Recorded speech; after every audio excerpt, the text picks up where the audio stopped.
Hello, everybody, and welcome to episode 33 of I Wish You Were Dead, a podcast about things that used to be alive. My name is Mike, and that is Gavin. Gavin, it's the morning. It sure is. Normally we record not like late, but Sometimes late. sometimes late, but mostly like in the evening. But today it's like 9 a.m., but for a very special reason, which we will get into. But go ahead and intro us, Mike. What do we got? I mean, you can check the description. There's Gavin's blog, there's a Twitter account. If you want to be on the show, there's things to fill out. You know what's going on at this point. Right, 33 episodes, but for anybody new, we have some forms. If you are of somewhere in the sciences and you have an interesting topic that you would either like to suggest or you would like to come on and talk about, we have some Google forms for you to fill out down in the what is that even called anymore? Professional podcast host.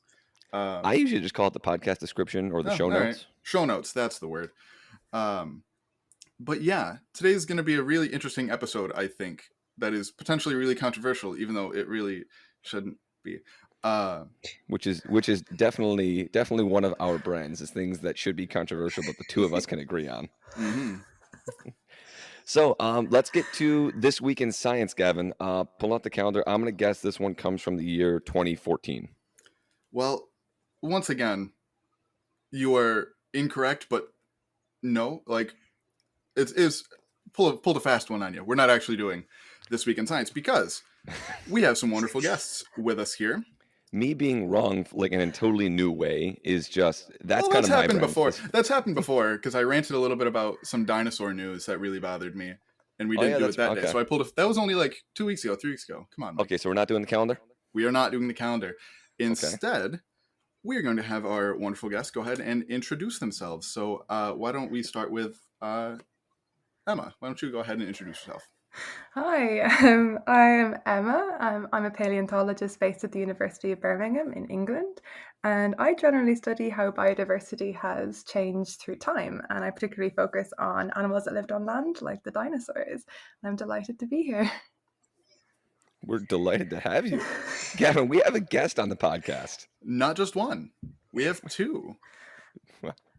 I didn't think we were big enough to have two guests.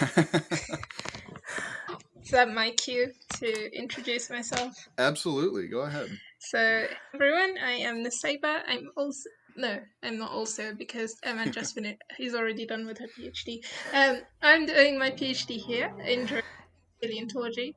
I hope you can't hear the drilling that my neighbor currently is doing. So what I look at is basically how climate change has influenced different organisms. I'm focusing on corals, but I've also worked on planktons, for example, and more generally on marine organisms. Interesting. So, as you know, listeners, as you may have noticed from the title of this episode, we're going to be talking about decolonizing paleontology, because as I've kind of alluded to in a couple episodes, like pretty much everything, there is a pretty deep like colonizer history to it. and there's really no way to get around it. You know, ignoring it isn't good, obviously, but neither Mike nor I sort of have the frame of reference to talk about this with sort of the sensitivity and knowledge base that it deserves. So that's why we have our wonderful guests on. And sort of the first time that I sort of came across this was not at all in my education or anything. We talked about it a bit just because my university has sort of been working with some of the local Native American nations with sort of repatriating certain fossils that have been stolen from their lands over the years back to them. But it was never sort of discussed more broadly than that. And even though Americans tend to think of it this way, America's not the only country in the world. So it is nice to have some guests on from other parts of the planet to talk about it for us. So I just want to start off with laying some groundwork with what do each of you mean when you actually say and when you talk about, you know, quote unquote, decolonizing paleontology? We always start laughing when we get this question because decolonizing is a word that seems to be starting to become a bit of a buzzword rather than Mhm. actually meaning something anymore. So when we talk about decolonizing, we specifically refer to actions, not just discussions, but that is a huge part of it. And decolonizing is not a metaphor, it is actually an action orientated thing. I think that's important to make a distinction here, is that it involves action. So be that repatriation or giving back to the communities that have, historically been taken from, then that's exactly what we mean. Yeah, I think like when people say decolonizing, they often mean social justice, which in a way it's true, but it's not really that only. So it's basically undoing everything that has been colonized. But this is a term that Emma and I rarely use, actually, right? Yeah. Mostly because we don't consider what we are doing as decolonizing, but it's kind of like a step before actually decolonizing. We're just providing enough information for people to hopefully be able to decolonize paleontology using whatever we are investigating. Mm-hmm. So if you don't use the term decolonizing paleontology, is there a specific way you like to talk about what it is that you guys are doing? I guess our work centers around documenting and investigating the patterns that colonialism has left behind. So we call it what it is, colonialism, and neocolonialism in other cases, which is a more modern version of historical colonialism. But yeah, we try to shy away from the word decolonizing because our work is, as we're researchers, we normally document or investigate. And a lot of the work involves people down the line, like lawyers and communicators and journalists and that kind of stuff as well. So yeah, we call it as it is, I guess. Yeah, and I think also because we're both early career researchers, we don't even have the power Yeah. to decolonize anything, even if it is within science itself, because yeah, we're kind of at the bottom of the hierarchy at the moment, unable to really make any changes to the system. Mm-hmm. Bottom of the food chain. Pretty That brings much. up a number of other questions that I think we're going to get to over the course of this episode. But the only other thing I ask is, do you two work directly with each other? How do you two know each other? We've never actually met. What? Yeah. We started. This is just one of my favorite stories ever because this is why science is so cool. Yeah, I agree. Yeah. We were connected just as the pandemic was starting, by a mutual friend who wanted us to write an article about the minority languages that we spoke for a general paleontology newsletter. And I wrote about Irish because I speak Irish and I'm from Ireland, and Nussaïbah wrote about Mauritian Creole because she's from Mauritius. And then we got to talking. We both come from previous British colonies, and we both have that little history that kind of connects us, but in so many different ways. And we started chatting, predominantly about languages, and then we got on to much deeper things. We realized we both work on a similar or on the same database, the paleobiology database, which is a collection of fossil occurrences across the globe that is widely accessible to the public and to researchers as well. So we just started trying to tease a few things apart that we've been thinking about for a while, but never really had the power behind it to get going, or like the motivation of a group that normally comes with a group, I guess. And it went from there. And that was a year ago, almost exactly a year ago. No, it was more than a year ago now. Oh yeah, it was a year and a month, near 2 months ago. But, How long has the last year been? Oh, don't. Time means nothing anymore. Don't even ask. But that's where it started, and we've not been able to stop since. Well, we're certainly glad that you guys have continued on for this podcast, and you guys were able to at least virtually get in contact with each other. I mean, we do have like regular Zoom meetings and everything, and I think like we know a lot about each other's lives, but like I think simple things like how tall Emma is. She tells me she's really short. I can't really imagine it. But yeah, we do chat a lot. The pandemic, well, the technology that has kind of evolved during the pandemic has definitely made it easier for us to even be able to work together. And I think that would not have been possible really before the pandemic. Silver linings of the horrible global situation. You really have Yep. to latch on to them. Yeah, absolutely. Couldn't agree more. So next, I think we want to sort of transition to sort of like a very brief sort of history of paleontological colonization, because obviously there's way more than anybody could ever unpack in a single podcast episode. So where did this all sort of start? I would assume, like most, things regarding colonization, it started in Europe. In this particular case, I would say yes. So basically, as starting with Portugal and Spain, they were going out, to discover new territories and occupy them in the South Atlantic.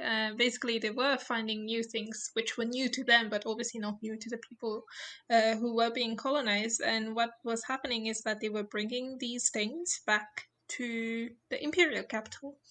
And then fast forward a little bit when Britain, France, Germany started doing the same thing. So basically, a lot of zoological, botanical, and geological specimens that were found in different regions of the world were being sent back. Museums were being built to be able to accommodate these specimens, and paleontologists and geologists and other, natural scientist was using these specimens for research or to study them and to understand what was happening. So this is basically a brief history of colonization in paleontology, which basically would be, I think, 18th, 19th century, right, Emma? Yeah. Where you really see like this, people are starting to talk about evolution. You have Darwin, for example, who, because of his connection to colonial Britain, for example, could actually go around the world and discover so many new things. Yeah. Yeah, Darwin is a really good example, actually, because he collected stuff off the coast of South America or in South America. And if you go to the Natural History Museum in London today, you can take a tour that shows you some of these specimens. They're still there today that he collected hundreds of years ago. So yeah, Darwin is a really good example for many different things in paleontology and biology. But yeah, definitely links to colonialism as well. Yeah, I think I definitely sort of heard of this kind of thing, especially regarding large museums in England with more sort of archaeological, anthropological artifacts that, repatriating those is much more of a conversation that people are aware of. But with things like fossils, most people just kind of don't know / care. Yeah, we think about this a lot, actually. One thing that people listening might be familiar with are the Benin bronzes that were stolen from what is now Nigeria I believe so, Nigeria in America, or in Africa even. And these statues, these beautiful statues, are distributed all over the world in museums that are typically in high-income countries, and some of them are starting to be repatriated and sent back to where they belong.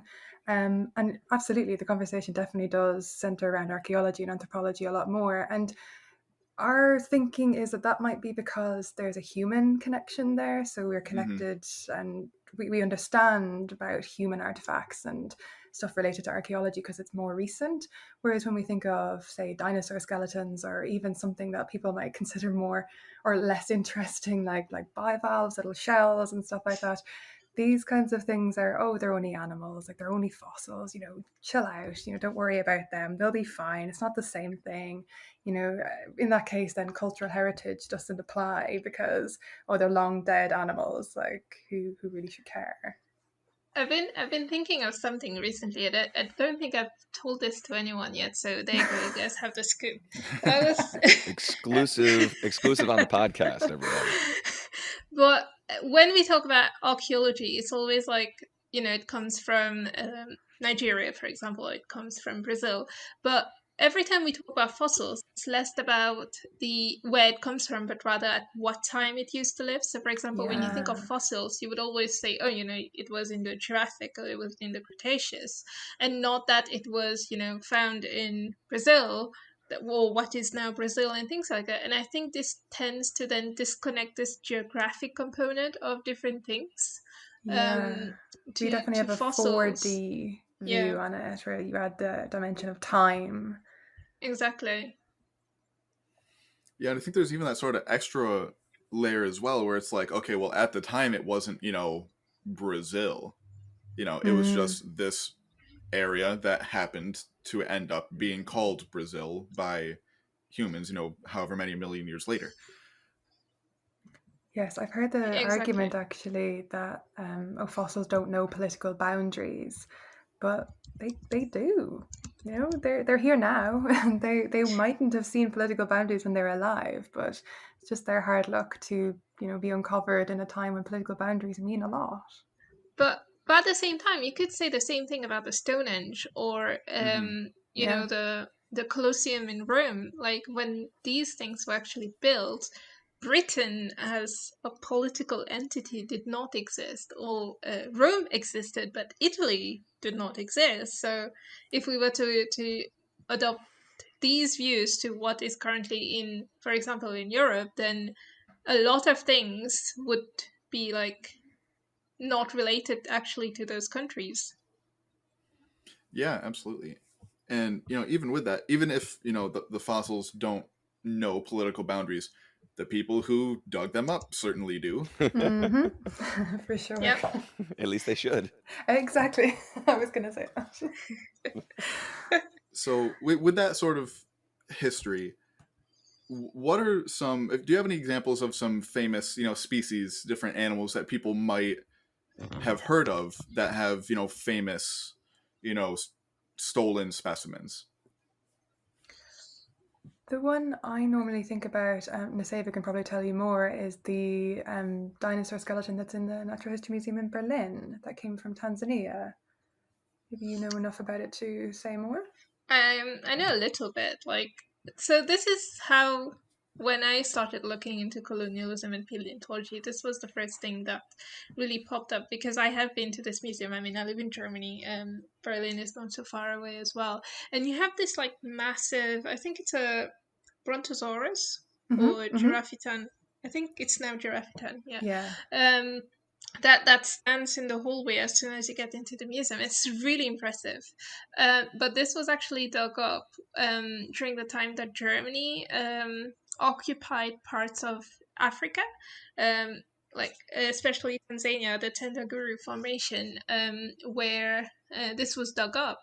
And for a long time, the history of how this, dinosaur made it to Germany, we didn't really know a lot about it until the museum actually started looking at its records and found out how much the local people actually contributed to finding the specimen and also to dig it up. So basically, the locals there, the indigenous people, they already knew about the bones and had been using them for different rites and rituals, and they were the ones who kind of like pointed these things to the German paleontologists and researchers that were there at the time to actually, find these and dig them up, and then eventually came back with these bones to Germany, where they are now being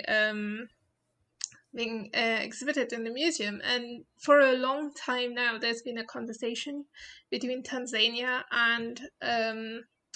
and Germany to actually repatriate these collections. But they've reached like different types of compromises. I don't even know at what point they are. So at some point, Tanzania was like, okay, we want our stuff back, because really it's a good representation of like German colonialism, which is something that is really not talked about a lot because of what happened, during the World Wars and everything after that.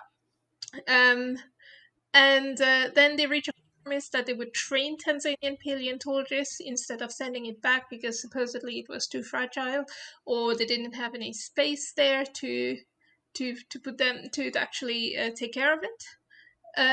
But yeah, no clue where they're at. But one specimen that I was thinking of that would be a bit more current would be the Tarbosaurus. I was going to mention that one too. Yeah, because I Yes, I know read the that one notes. too. Yes, but for everybody who doesn't know, could you please explain what that one is? Oh, definitely. So, like I've been thinking about it when you guys sent the questions. I was like, what would actually be, one that would actually represent like a good side of the story as well, and this is definitely one of them. So the Tarbosaurus batar is the Asian cousin of the T-Rex. Yeah.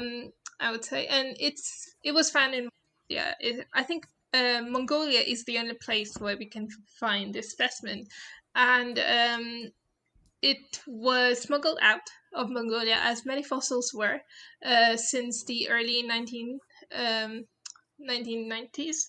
No, not 1990s, a bit earlier, 1900s. There we go. Um, to the US, and then there was this auction, I think, back in the late 2000s. 2012, yeah. Was it? Okay. Yeah, and where the Taurus bateau was an auction, I think for about $1 million US dollars or something like that. Jeez. And this is, I mean, there are things that are sold for like $35 million dollars, so that is not even close to what a dinosaur specimen could even bring.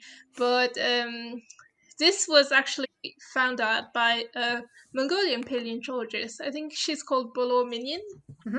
And she was in New York a lot because there's a lot of US Mongolian research going on in terms of paleontology. And she was in New York and she was just walking down the streets, and then she saw the advertisement for the auction of the dinosaur, which is obviously illegal because since I think 1924, it's been illegal to actually take any specimens out of the country for Mongolia. So basically, since 1924, there's been a lot of illegally smuggled specimens out of Mongolia. This doesn't happen anymore, hopefully. But back then, and then she got in contact with like government officials, and they actually took action. And I think this was the first case that went to court in the US, where it was basically the dinosaur versus the US as a country. Okay. Yeah, the case was called United States versus one Tarbosaurus batar specimen. Exactly. And I think it's one of the few times where a law in a different country has been used to like in US court or something like that, and they actually won eventually, and this specimen was repatriated back to Mongolia. And there's a lot of now collaborations between the US and Mongolia to like not only to stop this, but also to make paleontology better in Mongolia, because I think until then paleontology, I mean, imagine like Mongolia is a place where you have so many fossils, right? Yes, But I absolutely. have met Mongolian people while I was studying, and they don't really know a lot about it. I don't know if it was they were not interested, but also like in terms of infrastructure, you didn't really have a Mongolian Paleontological Institute until very recent, until about the 2010s, I think, or even before, or maybe it was just not prominent. But a lot of research that was being done was by researchers outside of the country. So you didn't used to have many Mongolian paleontologists, for example. I don't really know if you have more now, but this, when you think of paleontologists, at least for me, because I'm like from a little island, you'd think of like British people or American people, what you'd see on TV, right? You wouldn't think like, I could be a paleontologist as well. So there's this thing where, you can't even imagine yourself as these scientists doing, I don't know, research in dinosaurs. I mean, I don't even like dinosaurs, but like I could if I wanted to. But yeah.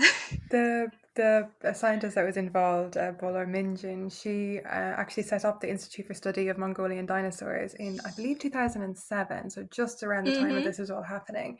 And one of her goals of doing this was to increase awareness about local paleontology in Mongolia. And she's led tours and done an awful lot of wonderful outreach for Mongolia to raise the profile of paleontology there, and also to raise awareness about this smuggling that's happened. And this case was, the smuggling was like, was it a $1 million smuggling deal that happened before this auction? It was just absolutely insane. And all of this stuff that's come up as a result of that, even though the story is really terrible and difficult, there's a lot of positivity that's come from it, and there was a successful repatriation. So my question was, thinking about all of this is, like obviously it's bad to be just taking things from places. My question was going to be sort of what's the real world effects of just taking these fossils and other items from, from one location to another.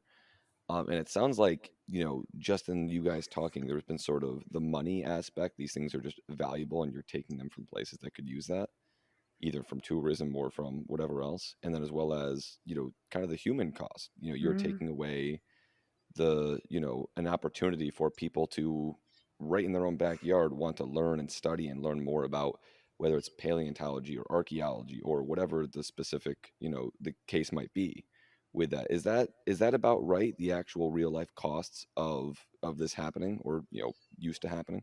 Yeah, for me, that kind of brings home a point brings a point that's close to home. A lot of Irish paleontology specimens are housed in British repositories, and to see quite a few of our specimens, you would have to go to the Natural History Museum in London or other places in Edinburgh or Oxford or Cambridge. And taking that away from Ireland, even though we don't have a massive paleontology study or a research team there, it still takes away our opportunity to do that. And that is felt much more in countries that are also suffering from lower incomes and other things that Ireland is very privileged not to experience. One thing that's really struck me about this story, which is actually the subject of an amazing book called The Dinosaur Artist by Paige Williams. I'd highly recommend it to anybody very interested in this. But the part of this is, even still, this story is centered around Eric Procopi, the smuggler, and he's this Indiana Jones type who is just trying to liberate this skeleton, when actually the story should be centered around the Mongolian success story and Bolar Minjing and the president of Mongolia for actually taking this case on. And even still, the story shifts to focusing on the colonizer or the neo-colonizer, and it transverses so many things. It's cultural, it's financial, it's political. There's so many things involved here that it's just bad for a lot of things, basically, in my opinion.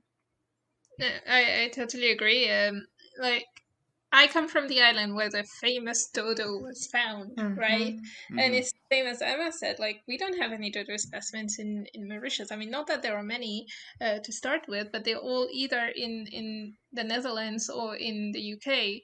And I have actually seen one because, like, I mean, I've been to some museums, so I never really went to where these specimens are found. And in Mauritius, for example, we talk a lot about the dodo. We've seen pictures of it, but I think it would really be impressive for us to actually go to a museum and see that in person. You know, that thing used to live here. I mean, we don't really have paleontologists in Mauritius because we don't really have fossils in Mauritius. Everything is pretty new, but that's kind of the only link that we have to.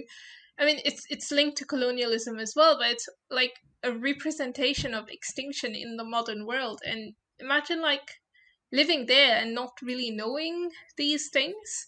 I only learned about this when I left, and you know, I went to study in the UK, and I was like, oh, there's so much I didn't know about my own country. But just because these things were not there, it's like you kind of like taking the heritage of people away if you put at it this way. Whether it's archaeological or paleontological, I think people have a right to know what is in their backyard and to study them and to, you know, like, some people have cultural connections to them, have religious connections to them, and just because, you know, it's a nice bone that would look very nice in a museum somewhere doesn't mean that you should be taking it away. But at the same time, the economic value of it is also something that we should consider, because a lot of so for example, if we were talking about like things that are in lower income countries, these could attract tourism, but just taking it away removes this opportunity to actually, you know, at the same time make sure that people are being educated about it, but also,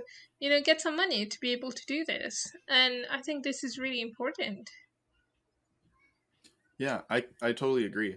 But yeah, going back to like sort of the cultural aspect of it, like only sort of recently I feel like we've sort of started to understand how important fossils are to certain indigenous cultures. And you think I've sort of heard that reference. I don't know exactly how true this is, but a lot of the cultures that have like dragons as sort of part of their culture, that might be sourced from finding these giant bones. And we're like, well, we don't have anything around like this today. It must be from some giant creature. Or one that I'd always kind of heard was that the skulls of like mammoths are sort of the source of like the Greek legends of like cyclopses. That's one that I had always sort of heard. And I'm sure that this is vastly true just in cultures that me being a white dude raised in North America hasn't heard nearly as much about as we've heard about Greece. Yeah, just for Yeah. context, Yeah. when talking about Nussaïbah, you were talking about knowing what goes on in your backyard. We Americans, we know a lot about our history because we won't stop talking about it, and we're very Yes. proud of it. And so, just once again, just trying to put yourself in that mindset of somebody that's had that taken away from them. It's almost hard to imagine for Gavin and myself being, white dudes from New York State in Yeah. America, but it's it when you start thinking about it, it really is something that oh wow, that's a little piece of you that gets ripped away, and has been ripped away over the centuries. Some of the most important conversations about this should be happening in America because an awful lot of, particularly dinosaur specimens, come from First Nations lands. Absolutely. One of the famous examples is Sue the T-Rex, which is, I believe, the most Yes. complete T-Rex that was ever found, and certainly one of the most expensive fossils that would ever went I into think action. Sue was the one that was sold for 35 million. Yeah. She Yeah. wasn't the most expensive. I believe Stan is the most expensive. Yeah. Okay. But I believe both Stan and Sue were both found on indigenous lands of the Sioux Yes. people. Are you saying the United States doesn't treat their indigenous populations well? Yes. Definitely. Huh. No, and like That's a separate podcast, but well, Yeah. I did my master's degree in South Dakota, where both Sue and Stan were found. I worked at our museum on wow. campus, and so I got asked about Sue all the time by locals who would just kind of assume that I agreed that Sue should be. So for reference, for anybody who doesn't know, Sue is currently held in the Field Museum in Chicago. But a lot of people think that that Sue should be in a local museum in Hill City, is the name of the city in South Dakota. But I'm like, okay, neither of those are the case. They should be with the people whose land she was stolen from. And people Exactly. often did not like that answer. Yeah, it's a very contentious subject. I see a lot of colleagues and people I know in the paleontological community who continue to do research and excavate fossils on lands that should be, well, first of all, like I'm assuming that they would have got permission from the landowners, but there's also You'd this. hope. Yeah. Yeah. There's also this layer of whose lands were they before that Exactly. landowner came, and they at least should be acknowledged and involved, and they should be the local communities that we think about when we think of avoiding exploitative science and actually engaging these local communities. And they've done an awful lot of work in setting up their own institutes and various different tribes, not just singular tribes involved in the Sioux and Stan cases, but this infrastructure is there, and they've done an awful lot of work to build this up, and yet we still ignore it. And it's a conversation that's been happening for far longer than decolonizing paleontology, and I'm doing air quotes, has existed. So yeah, it baffles me that it's not a very obvious thing for people to do. I guess there's an awful lot of power and that kind of side of things and conquest that still pervades paleontological and geological culture, built on the idea of colonialism as well. But it's the progress is slower than I would like it to be. Definitely. Yeah. But I don't know. I mean, in the US, is this conversation happening? Because I feel like a lot of people that we tend to talk to are from Europe or from, for example, Latin America or South Africa, because really these are countries that, you know, either were the colonizers or part of, you know, the ones being colonized. But I have a feeling that this conversation is not happening in the US, because I feel like the US is like, oh, you know, we don't really colonize, we were colonized, and then, you know, we gained freedom or whatever. So it's not an issue for us. Is what I think correct, or am I completely like off the mark? So I want to preface this with, I have not had in-depth conversations about much of anything with too many paleontologists outside of my university.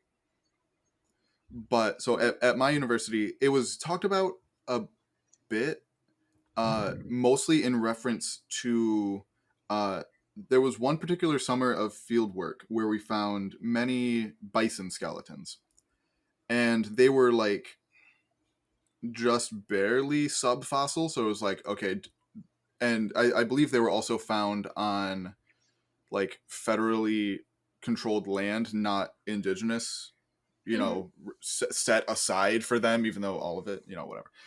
That's a whole other conversation to have. But it was set aside. It was found on federally managed land, which my school is the repository for federally managed fossils within that certain geographical area.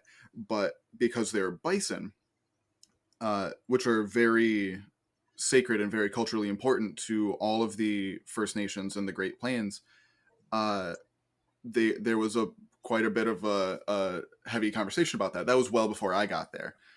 But I know that those specimens were collected and prepared and stabilized at our university, and then they were being repatriated back to the local First Nations and sort of divvied up among several of the local nations that all sort of put a claim on them. So they're being sort of divvied up in the most fair way that they each saw fit.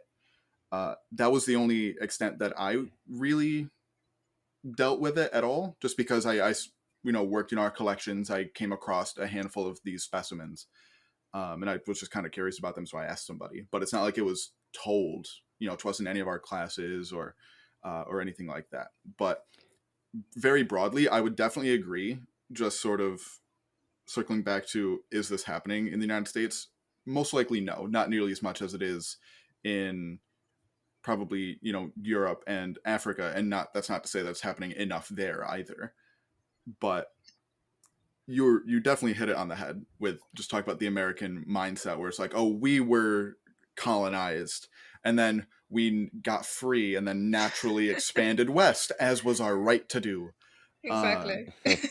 That was, so just to add a little bit of context to this outside of the science field, but just kind of more broadly, I'm not sure exactly how familiar you guys are with the regionalism that goes on in the United States.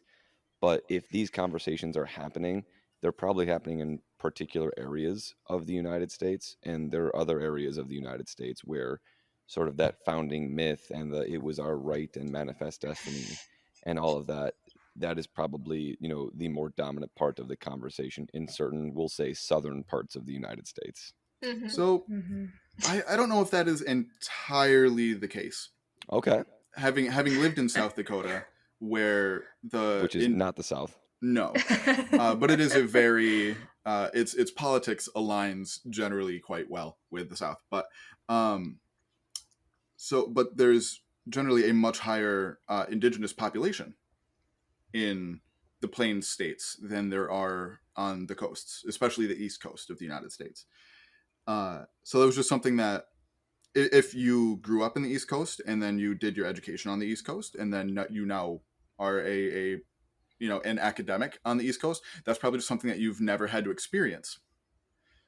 But in the Plains states and like the central part of the United States, that was where it has been the United States for a much less amount of time. So there's just less like United States history there. And so in a much longer sort of history of interactions between the United States government and indigenous peoples. So it's interesting. I found it very interesting. So Columbus Day is a famous holiday in the United States that only recently just got turned federally into Indigenous Peoples Day. Many states still celebrate and call it Columbus Day, but I was very pleasantly surprised that South Dakota, of all states, which from an East Coast perspective is a pretty regressive state, had been calling it and celebrating Indigenous Peoples Day for years. So I would say it sort of follows politics a little bit, but not as much as you might think. I feel like it much more follows geography quite than politics. Okay. So, sort of transitioning a little bit. Why do you in particular make this such a focus of your time? Because as you both talked about at the beginning, this isn't sort of your main, academic research focus. So why do podcasts like this? Good question. I guess for me, we both have very personal reasons, as we've mentioned already, as to why we look into this. But for me, I feel like this is a conversation that needs to be had more widely, and it's not a fad, it's not a trend, it's something that is like deeply pervasive, and it really impacts, as we've demonstrated through our research, that it deeply impacts the practices that we do today and what we might go on to do in the future. And I think it's, as I said, an incredibly important conversation to have that not enough people are having, and we're not having widely enough across disciplines as well. Because when we talk about it, we're normally talking to paleontologists, but we also need to talk about journalists who've broke a lot of these stories, and also people who make laws and who are involved in laws to protect specimens that get smuggled and looted and all of that kind of stuff, and also across to museum professionals and to other people who have stakes in this whole story. And for me, talking about it more widely is the best way of starting these conversations, or at least bringing them further afield. But why I do this alongside my research is that they can't be separated. Like I can do my paleontological research, and I can find out how climate impacted dinosaurs, or the things that I do in 9 to 5, but that doesn't mean that the data that I'm using has nothing to do with colonialism. But it was collected through colonialist practices, and it's entwined in everything that we do. So separating the two just doesn't seem natural for me, especially now that I'm heated and angry about everything. So you can't exactly go backwards, you go forward. I totally.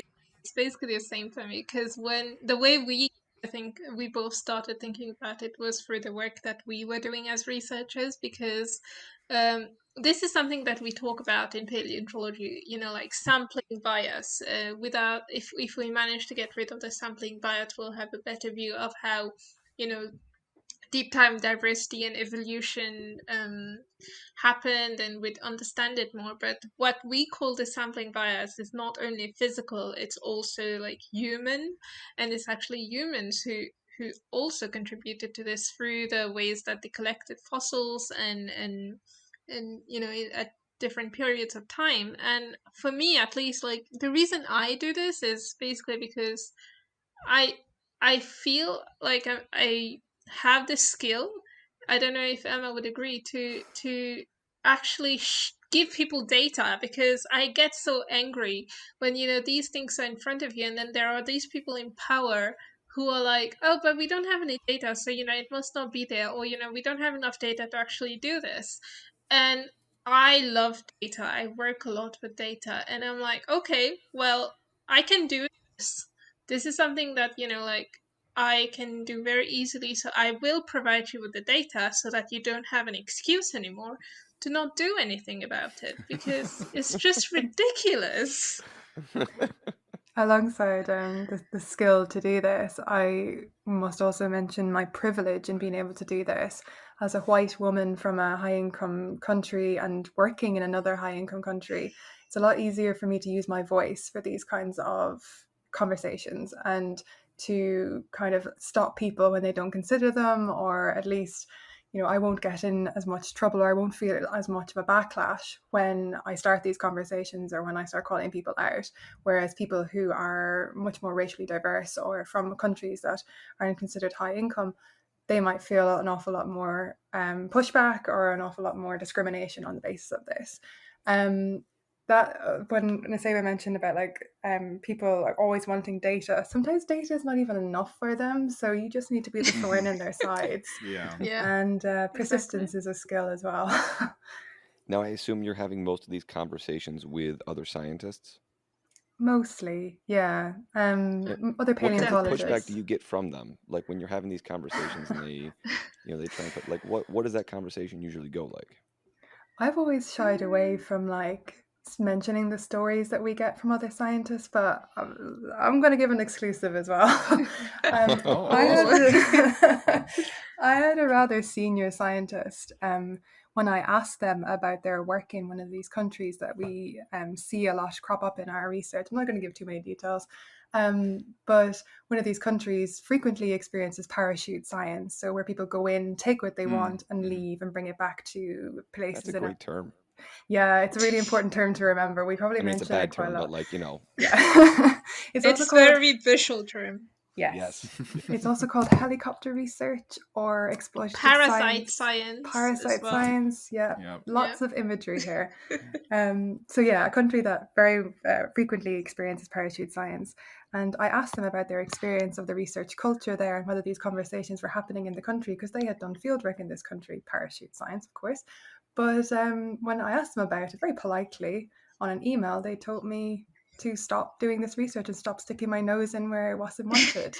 And I know who you're talking about. Yeah, they called me a colonizer, and I was like, well, okay. So that's just one flavor. Called you a colonizer. Yeah, I don't think she knew I was Irish, but because I get assumed I'm British a lot. It drives me absolutely insane. I think Canadians might feel similar, and Australians, but the conversation was I guess the strongest example of some of the pushback that we get. We get a lot of eye rolls sometimes, but for me, a lot of people who've had objections tend to stay quite quiet. Yeah, definitely. Probably because they know they can't say much. I mean, I think for me, I rarely have this conversation in my department, which is so weird because I feel like I'm living a double life or something where I'm out, in the virtual world talking about this stuff, but I've never actually talked to many people in my own department about this, and that's because they're very German, and I don't even know where to start to talk to them. But at the same time, my supervisor, who doesn't fully agree with me, I have to say, has been super supportive. And I'm like, if he can be supportive and actually, support me doing this, then there's not really any issue, because I know that he's got my back. So even if one of these other scientists would say something or anything, it's kind of nice to know that there are other people supporting you out there, and I feel like we've had a lot of support for what we're doing. Sure. I don't know if it's we are in a bubble and we're just talking to people who already agree with us, but it's really, really nice to know that there are so many people out there who think the same, and they are not only early career researchers. There are not many senior scientists, but a lot of early career and middle career researchers, they consider this a very important thing, and this is really nice to see. Yeah, a lot of people have said that they have been thinking about these things and are uncomfortable about these things if they've been involved in research that exploits local communities or exploits other people in any way, and that they never really had the right tools to speak to their seniors or to delve into the subject deeper, because we don't have much evidence or data on this kind of stuff for paleontology. And going back to what we mentioned at the very beginning, that some of these things, they're mostly in archaeology or anthropology or ecology as well, and involves a lot of background reading. And this is becoming easier and easier the more studies come out and the more articles that get written. But up until quite recently, this was a difficult conversation to have, particularly for students and early career researchers to have with more senior researchers. Definitely. And I think it's very important that we keep these conversations going, so a new generation get generated and they come up through the ranks much better rounded scientists, and scientists who have a much better understanding of cultural appreciation and heritage and politics and all that kind of stuff. Yeah, and also I think in the last year a lot of things have changed, because when we started, either we just didn't know about it, but I don't feel like these conversations were happening enough. Like you could find some groups of people talking about it, and then suddenly in the last few months you've had so much scholarly work about parachute science in different fields, and a lot of talk, a lot of news coverage, media coverage, basically, and it feels like it's changing. I don't know, like, if this is the trend and it's going to die off, but hopefully not. And things are being talked about that you didn't even hear about a year ago. And I think the pandemic again has definitely helped with this, because of the vaccination rollout around the globe, where you can really see this pattern where high income countries are vaccinated and think the pandemic is over and the rest of the world is still struggling. And this is something I think that has also fueled this sort of conversation, and we can now see it spilling in other fields, where you see very similar patterns. And it's just because like, this is the pandemic is something that is affecting all of us. It makes it in a way like a good representation of the whole colonial structure when it comes to society and science. Now, you say you have a lot of these conversations with other scientists. Do you ever have these conversations with just kind of regular people? Because what I'm imagining right now is I go back, in September is when school starts. And I go back to all of my other teaching friends and I tell them about this podcast that I did. And I'm trying to explain to them, okay, there's this really big problem where people will show up, they will, just take different fossils and artifacts and bring them somewhere else. And I'm 20 minutes into this now, and I'm getting a lot of blank stares from people because I don't know how to explain this well enough to, to kind of regular lay folk. So how would you try to convince, me, or just somebody who's not me specifically, but, you know, somebody who is not in this world that this really is a problem? I was I laughing think about how you mentioned how scientists and regular people. Like, we're definitely I not mean, regular that's kind of people. just how we refer to them on the show, just because, like, that's just the easiest way that people understand. Yeah, it's just an implication that we weren't regular people, and we're probably not. yeah. I'm definitely not a regular person, but that's beside the point. I think it depends who you're talking to. So, for example, the conversations I've had with the so-called regular people are not white people. Except for my husband, he's German, so he just has to listen to me. But I feel like there's already this understanding, this background of like how, through colonization, there was a lot of loss in all types, and I don't really have to provide a lot of information about, the effects of it. But maybe Emma, you talk to more regular people than me. I guess I talk to white people about this because I'm surrounded by them, and I think the conversation about this has been definitely aided by the general social justice movement that happened in the wake of George Floyd's murder, and that even though it was very associated with America, that wave that went across the world very much resonated here in England, and many different things and conversations have come from that in recent months. And when I talk to people about this, often I'll start mentioning it or whatever it is that I'm describing, usually a particular example, because I find easier to go in straight with an example than describe the entire thing, because you could be here for all night. But they'll say, oh, I read something on the news, or I saw this, is this related? And people tend to have some sort of connection, even if they are in a country that is on the other side of history than those that have been stolen from. When I talk to people in Ireland as well, that there is this general sense of loss to Britain about a lot of our cultural history, particularly our language. And that is a conversation that's much easier to connect with people about because of our history. But you do find quite a lot of people is kind of blank staring and kind of like, why would you do this? You're a scientist. Why would you bother looking into the cultural side of things?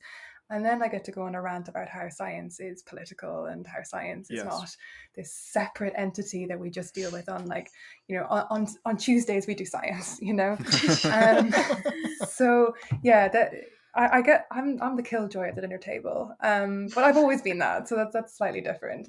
But yeah, conversations are very interesting, and I definitely gain a lot more talking to your ordinary person who's not into science or in any way beyond maybe just a general interest, because they come up with different perspectives that we might never have considered, and it usually sends me on a rabbit hole of looking at stuff that I hadn't come across myself. So talking to non-scientists is usually most valuable. Interesting. Well, thank you. So I guess lastly, as we're sort of getting close to an hour here, both of you said at the beginning that you're sort of more focused on like actions being done. So what are some actions that not just scientists but just regular people can sort of do if this is something that like they have heard about here for the first time? That they're not involved in academia or like a museum where they could actually sort of get in right in the middle of it. What is something that they can do? You can use my name, Gav. My name is Mike. What can I do? I would say research and read. Very simply, think of your favorite fossil. Have you seen it in real life? Have you been to visit a museum? And look up more about it. Where did it come from? Whose lands were they based on? Like whose lands were stolen off them for this specimen to end up in this museum? Is its specimens, are they housed in like London and New York instead of in countries where they should be, like Myanmar or Nigeria? And think about it in that way, and then start from there. You'll be surprised at how much there is to learn. Particularly if you're based in America, you'll most likely find that some of your favorite fossils are found on lands that don't belong to you or the museum. And one book that I would recommend, I'm a big reader if you haven't figured out already, is Adrian Mayer's book, Fossil Legends of the First Americans, which links to what you mentioned about mythology. And when we think about dragons and stuff like that, they may have been referring to fossils.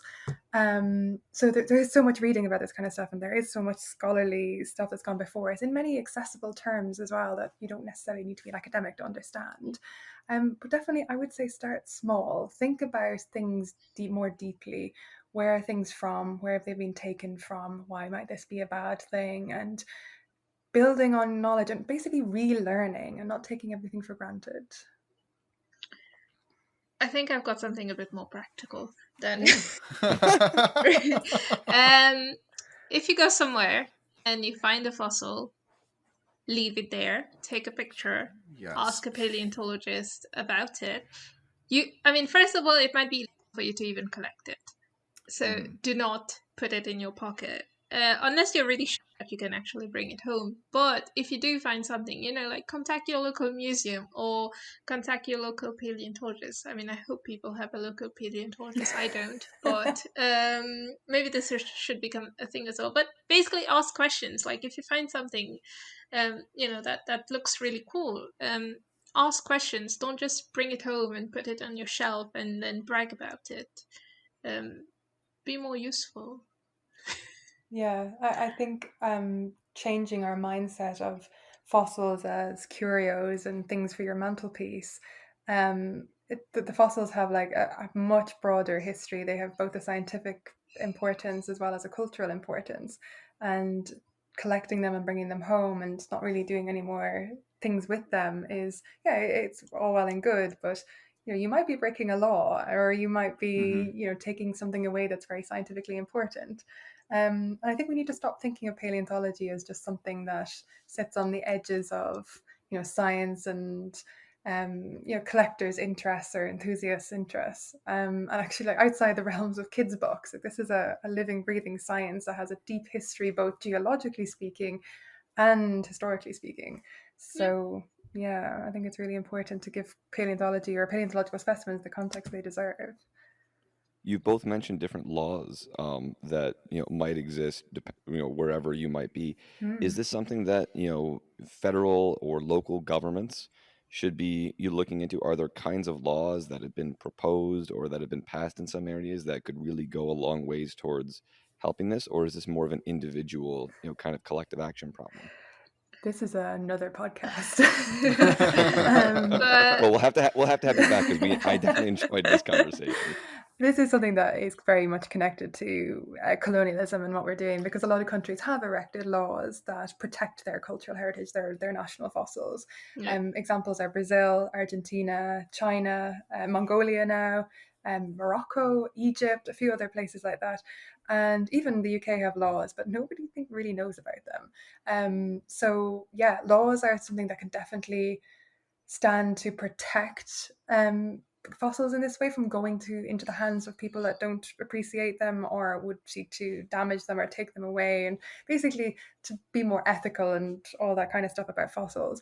But a lot of arguments have said that laws are prohibitive, they get in the way of science and all that kind of stuff, but actually I have to say to that this is law for countries, not in Europe and North America. So when scientists talk about laws, like obstructing science, they're not talking about the laws in their own countries or the countries surrounding them. They're talking about countries where they would really, really like to go very far away and just be able to go there, take things and bring it back without, having to fill in forms or, like, you can't take it away, you just have to do it there. But then if you have to do it there, you might have, oh my god, to talk to a local scientist and actually work with them and use the resources that are in the country.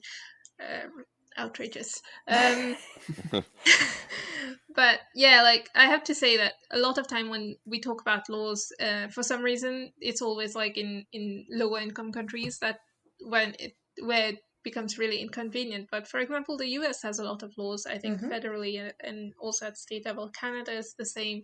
UK, I think Italy also has a lot of laws. So a lot of rich countries have very similar laws, but there is this double standard that just because it's in a poorer country, we should be able to go there without any restrictions. We should be allowed to plunder where and when we wish. Something that's really interesting about the United States, and I guess the closest thing that I have to compare it to is Canada, just because I've never been to Europe, but I grew up 5 minutes from Canada. So in Canada, even if like a fossil, the term that I'm pretty sure a lot of the laws use is like scientifically significant, which, like, what does that even mean? But if a significant fossil is found, regardless of if it's on private land, that is the government's. Yeah. Whereas here in the United States, that is absolutely not the case. So it's like, if I were to find a 100%, complete T-Rex skeleton in my backyard, I can do whatever I want with that. Regardless of, whose land this was before I lived here, and I wouldn't have to consult anybody. I could auction that off in New York tomorrow. This is where laws exist but don't actually serve the communities that they seek to serve best, if that makes any sense. That the laws in the US are something that we, as paleontologists, we have conversations about in terms of public versus private collections. So public collections being the ones that you'll see in museums and that researchers across the world have access to study or to collect data from. Whereas private collections are those that are people who like to collect fossils or display them for their own personal reasons and not actually contribute to science. That they're very broad generalizations, but it's roughly in those two categories. And this is linked to that law where if you find a fossil, it's yours. And in other countries, I feel like the laws that seek to preserve fossils and for the entire country, for everybody to study and to see and to, basically it's everybody's property. I feel like they're a bit more progressive and in the direction that we would like to see it going. I feel like that is a kind of trend in America anyway. Everybody has ownership over stuff and it's very personally driven. So very That's another individualistic. podcast as well. Yeah. Yeah. But unless either of you have anything you want to say in closing, that's pretty much all I've got. Oh, it's been absolutely wonderful to chat with you. Yeah, As I Yeah, said, is there anything you guys would like to plug, like a Twitter account or a book that you guys have written or a movie that you're starring in or anything else? We wish. yeah. We can be both So- found on Twitter, and we like to get angry there quite often. Nussaïbah is at Mauritian Tales, and I'm at Emma Dunne, DNN, no underscores. But we also have a website that's linked to on both of our Twitter pages for the next crazy idea that we get up to in terms of our research. And papers are coming soon, so we'll probably tweet about them. Definitely. That is exciting. We'll have to have you back on to discuss them once they're we'd love officially to. out. Yeah, well, Absolutely. just in case you want a sneak peek, the preprint is already out. So Ooh. there we go. So many exclusives on the podcast. Well, thank you guys so much for coming on. You two are the first guests that we have ever had on this podcast, other than Gavin's, I believe, niece watching Moana in the background and my girlfriend's dog. So this has been absolutely wonderful, and I am really looking forward to sharing this episode out with a number of people that I might not usually push my podcast onto, but this has truly been a wonderful conversation, and thank you all for having it with us. Oh, we're very honored. Thank you for giving so us the much. platform. Yeah, definitely. Absolutely. So thank you all for sitting through this last hour, and we'll see you next week. See you next week, everybody. Take care.